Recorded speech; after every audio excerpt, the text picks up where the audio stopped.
આજથી થોડાક દિવસ પહેલાં રાજસ્થાનના અજમેરમાં એક ડબલ મર્ડરની ઘટના સામે આવી હતી। આ ઘટનાને અંજામ આપ્યા બાદ આરોપીઓ ગુજરાતના અમદાવાદ ખાતે ભાગ્યા હતા।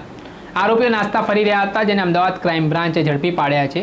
રાજસ્થાનની ડબલ મર્ડરની હત્યાનો ભેદ પોલીસે ઉકેલ્યો છે અને હવે આરોપીઓને જેલને સળિયા પાછળ પણ ધકેલી દીધા છે।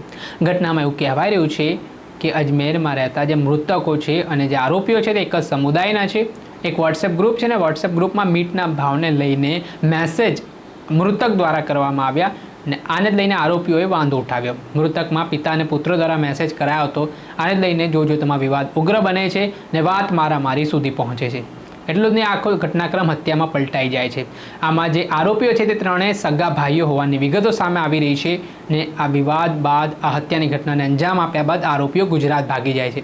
આ મામલે અજમેરના રામગંજ પોલીસ સ્ટેશન ખાતે આરોપીઓ સામે હત્યા અંગેનો પોલીસે ગુનો દાખલ કર્યો હતો। ત્યારે આ દિવસોમાં અમદાવાદ ક્રાઇમ બ્રાન્ચ શહેરમાં સુરક્ષા સલામતીને લઈને સઘન ચેકિંગ કરી રહી છે। ત્યારે અમદાવાદ ક્રાઇમ બ્રાન્ચની પોલીસ ઇન્સ્પેક્ટર મેહુલ ચૌહાણની ટીમને એક બાતમી મળે છે કે અજમેરમાં ડબલ મર્ડરની હત્યાને અંજામ આપનાર આરોપીઓ બાપુનગરમાં ફરી રહ્યા છે। આ બાતમી મળતાની સાથે જ મેહુલ ચૌહાણની ટીમ છે ઘટના સ્થળે પહોંચે છે અને આરોપીઓને ઝડપી લે છે।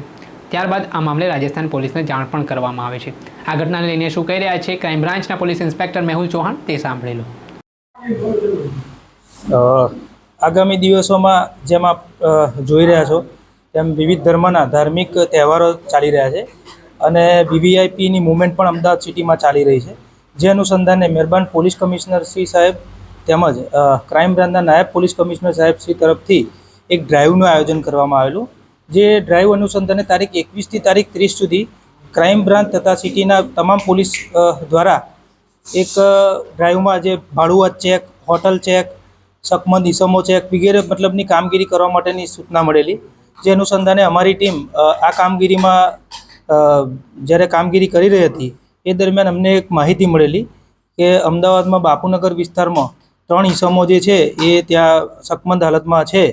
તો એ બાબતે અમે પૂછતાછ કરતાં અમને માહિતી મળેલી કે અજમેરના એક રામગંજ પોલીસ સ્ટેશનમાં અગાઉ તારીખ 15/7/2025ના રોજ એક બનાવ બનેલો અને એ બનાવની હકીકત એવી હતી કે એ બનાવમાં ત્યાં આગળ એક પાકીજા મીટ શોપ કરીને એક દુકાન હતી અને એ બહુ મોટું મીટ માર્કેટ છે કે જેમાં તેના જે મીટના વેપારીઓ છે તે સામાજિક રીતે પણ એક જ સમાજના હોય।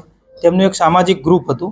એ સામાજિક ગ્રુપ જે છે એ ગ્રુપની અંદર ફક્ત સમાજના લગત જ મેસેજ કરવા એવી સૂચના હોવાનું જાણવા મળેલું। તેમ છતાં જે આરોપી જે મરણ જનાર જે છે એણે મટનનો ભાવ અંદર નાખેલો, જે બાબતે હાલના જે આરોપીઓ છે એમણે વાંધો દર્શાવેલો અને એ વાંધાને દર્શાવતા સામેવાળાને એમની સાથે રકઝક થયેલી અને એ રકઝકના પરિણામ સ્વરૂપે ત્યાં જે મીટ શોપ હતી એની બહાર બંને પક્ષના 20થી 25 એવી રીતના માણસો ઝઘડો કરેલો અને એ ઝઘડામાં ત્યાં મીટ શોપમાં જ એમની સાથે જે હથિયાર હોય તે હથિયારથી જ એકબીજા ઉપર હુમલો કરેલો અને એ હુમલામાં 2 જણનું મોત જે તે જગ્યા પર જ થઈ ગયેલું અને અન્ય 1 ડઝન કરતાં વધારે માણસો ત્યાં આગળ ઇન્જર્ડ થયેલા।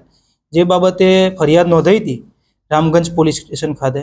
એ ફરિયાદના જે આરોપી હતા એ આરોપીઓ અહીંયા રોકાયેલા માહિતી મળેલી એ બાબતે અમે તેમને અટક કરેલા છે અને આગળના જે કાર્યવાહી માટે અમે રામગંજ પોલીસ સ્ટેશન અજમેર ખાતે જાણ કરેલી છે। આ બનાવ જે બનેલો એ બનાવ બાદ સામેવાળા જે છે એમણે પણ જે હાલના આરોપી છે એમના કાકા ઉપર એ જ બનાવનો બદલો લેવા સારું આમના જે કાકા છે એમની ઉપર ગાડી ચડાવી અને એમનું પણ મર્ડર કરેલું। એ બાબતેની પણ ફરિયાદ જે તે પોલીસ સ્ટેશનમાં થયેલી છે।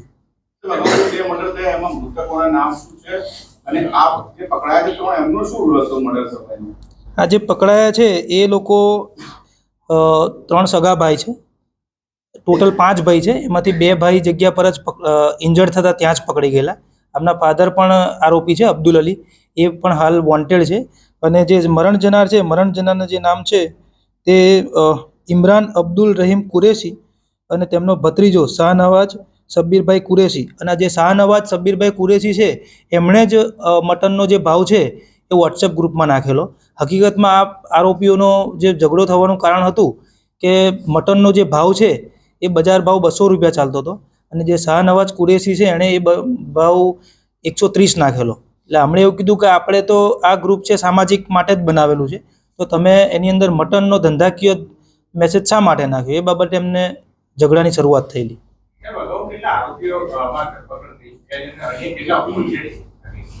આ બાબતેની જે ફરિયાદ થયેલી છે રામગંજ પોલીસ સ્ટેશનમાં, તેમાં ફરિયાદમાં કુલ 14 આરોપીઓના નામનો ઉલ્લેખ છે. તે પૈકી જે જગ્યા પર જ જે લોકો ઇન્જર્ડ હતા, કારણ કે બનાવ એ પ્રકારનો હતો કે હથિયાર જે છે મટન કાપવાના હથિયારથી બનાવ બનેલો, એટલે ઘણા બધા 1 ડઝનથી વધારે લોકો ઇન્જર્ડ થયેલા, તો આરોપીઓ પણ ઇન્જર્ડ હતા. એટલે જે તે વખતે જ 7 થી 8 આરોપીઓ તો જગ્યા પરથી પકડી ગયેલા હતા, અને હાલ જે પકડ્યા છે આપણે 3 આરોપી, એ સિવાય પણ હજી 3 થી 4 આરોપીઓ આ ગુનામાં નાસ્તા ભરતા છે. આ જે 3 આરોપીઓ છે એ 3 ભાઈ, સગા ભાઈ છે. જે અબ્દુલ અલી કુરેશી કે જે હાલ વોન્ટેડ છે આ ગુનામાં, એમના 5 દીકરા પૈકી 3 દીકરા છે. એકનું નામ છે સલમાન અબ્દુલ અલી કુરેશી, બીજાનું નામ છે અલ્લા રખા અબ્દુલ અલી કુરેશી, અને ત્રીજાનું નામ છે ઓવેશ અબ્દુલ અલી કુરેશી.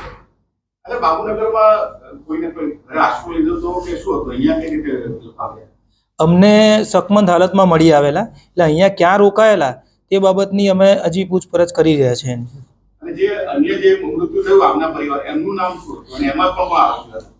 એમનું જે મૃત્યુ થયેલું આમના કાકાનું, એમનું નામ જે છે, એમનું નામ ગુલામ નસીરુદ્દીન અલ્લાહ બક્ષ કુરેશી. એમની ઉંમર હતી 53 વર્ષ. તે બાબતની તપાસ અમે કરી રહ્યા છીએ. પાડન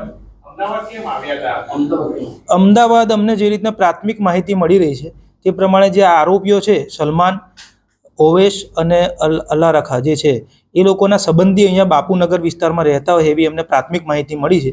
એ લોકોનું સસુરાલ અહીંયા આગળ બાપુનગર વિસ્તારમાં છે, તો બની શકે કે એમના સાસરીમાં એમણે આશરો લીધો હોય. ના, આરોપી પકડ્યા બાદ અમે હજી આગળની તપાસમાં ગુનાહિત ઇતિહાસ હાલ સુધી જણાવેલ નથી, પણ એ બાબતે અમે તપાસ ચાલુ છે.